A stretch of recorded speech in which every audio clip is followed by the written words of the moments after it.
Hi everyone, thanks for joining us today. I'm Cheryl Jansen, Global Director of Marketing here at Sopheon. Today we're going to be talking about gated processes. Gated processes have been around since the 1940s, and in the mid-80s a variation of this was created by Dr. Robert Cooper, who's an expert in innovation management and idea to launch product success. Gated processes have become standard across many industries, but they've evolved over time to keep pace with changes in the business environment. Today we're going to go back to basics and then also introduce some more advanced practices that will help you get the most from your investments in innovation and new products. Today your presenter is going to be Paul Heller, Sopheon's Chief Technology Officer. Paul is usually located in our Denver office. He happens to be here with us in Minneapolis, so we're very excited to be sitting in the same room with him. We hope he'll give you some good practical tips and insights from his years of experience working with our customers on their gated processes. So Paul, I'll let you take it away. Thank you, Cheryl. It's my pleasure to be able to speak with you today. And this is going to be live tweeted. The hashtag is NPD Success, so feel free to follow along with that. You saw in the introduction, we're going to be talking a little bit about how using gated decisions can reduce risk and how you can challenge your status quo. And then how you can evolve and become more adaptable and lean. We'll talk about scorecards, and I'll mention some points when we get to them. Talking about skipping post-launch reviews is not a good idea. We'll talk about the financially biased motivation, and then finally we'll just mention at the end some ways that Sopheon can help in this environment. So sustainable innovation, we work with companies to help them achieve sustainable innovation and prevent going down that commoditization path. You know, oftentimes success leads to complacency and you take your eyes off the ball.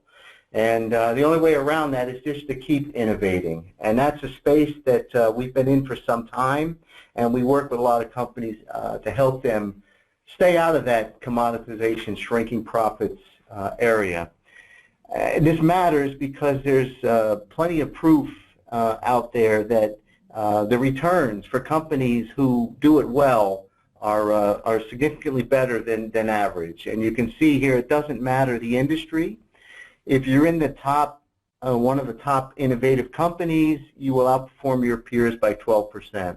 And you can see that's just average, but you can see it by geography here.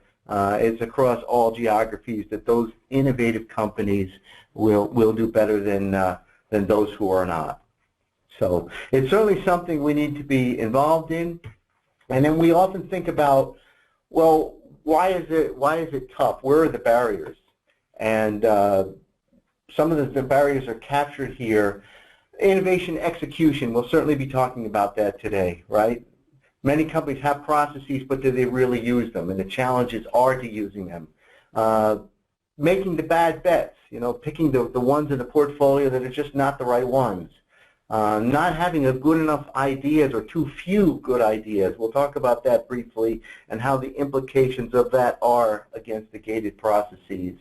And then lack of alignment, where the organization is just not aligned about the choices it's making versus where it wants to go strategically and what it wants to do.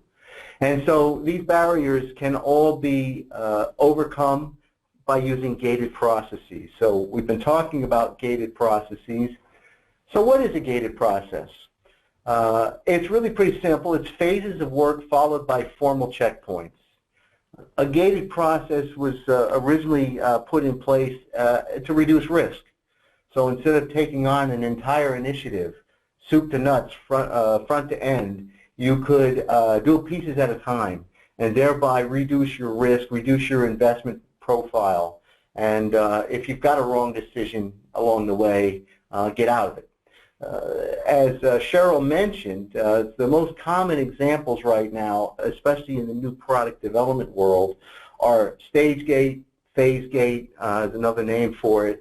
And stage gate came out of the work of Dr. Robert Cooper, really evaluating why do some companies continually have success in the market and others don't. And he identified the processes and the questions they asked and the type of decisions they made.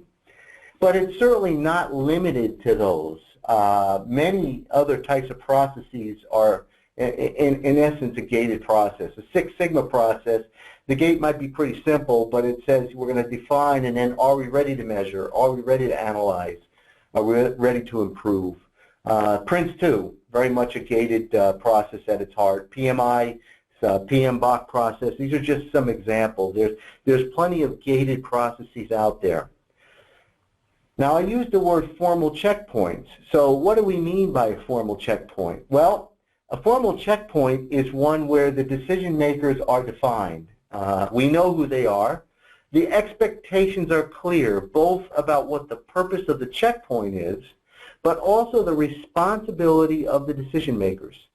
And the decision criteria, what are we trying to decide, is also well-defined and well understood. And the outcomes of the meeting that's going to come out, what the decision is, and the rules around the decision are well-defined and well understood, so the organization can consume the decision. These are oftentimes called rules of governance, and the rules of governance really are how you manage innovation and how you make decisions. So you think of that from those two lenses, managing innovation and making decisions, and how we do that needs to be very well defined. If you don't have that clarity of definition, then you don't have the consistency when it comes time to make these decisions.